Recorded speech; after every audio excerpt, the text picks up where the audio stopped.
filazana sy ny fiheverana fa tsy nisy tantara i Madagasikara talohan'ny fanjanahantany hoy ny profesora Ranjeva Androany. Ny fanabeazana ny olom-pirenena no antony nanodinana ilay horonan-tsary miresaka manokana ny ampahana vanim-potoana nena ny mpanjaka Andrianampoinimerina ka ampahafantarana i masim-bahoaka ho amin'ny androny Rampitso. Germain Menjanahary sy Andry Rakotomalala. Ny riaka no valapariako tenina mantarana Aninampoina na Andrianampoinimerina nandritra ny fanjakany. Tsy horonan-tsary fotsiny ihany fa ho fanabeazana sy fitaizana ny olom-pirenena malagasy no nandrafetana horonan-tsarin'Ampoina hoy ny fanazavana. Maro amin'ny malagasy ankehitriny no tsy mahafantatra ny tena zava-misy marina ho an'ny firenena.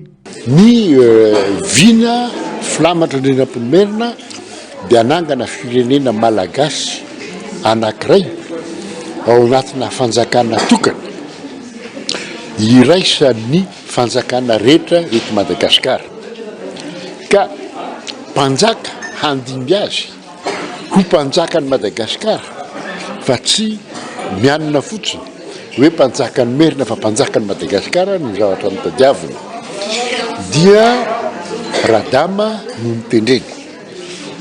Tsy nandeha ho azy ny fanendrena Radama satria olana be dia be ary na izy azy ho hitanareo amin'ny film fa araka ny fomba filazana hoe nisy zavatra nanahirana saina satria rainy ary samy tiany daholo na Ramavolahy zanany Lamatoa na Radama nefa Radama nolazainy hoe raha-mpanjakana tsy ananakoavana. Zay zany le zavatra, zay le tantara. Olona manana ny asiny sy ny lanja manokana amin'ny tantara Madagasikara satria izy nampiray ny malagasy, izy ny voalohany indrindra nampiray ny malagasy rehetra laza hoe fanjakana tokana misy eto Madagasikara. Dia zay no mieritrretina sy nolovaina nanaovana. Nefa le film tsy fitantarana fiainan'Andrianampoinimerina, zavatra tsy tratra zany fa dia le hoe vinan'Andrianampoinimerina fanjakana tokana firenena tokana no hajorony.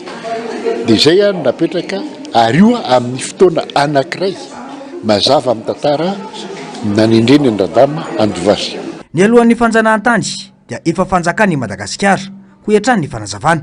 Nisy teto daholo ny fepetra rehetra ilaina ananana ny satan'ny fanjakana eo anatrehan'ny lalàna sy eo anatreha amin'ny zao tontolo zao dia nekena fanjakana malagasy tamin'ny taona 17 amby 1817 nanaiky ny fanjakana anglisy fa Radama no mpanjakan'ny Madagasikara.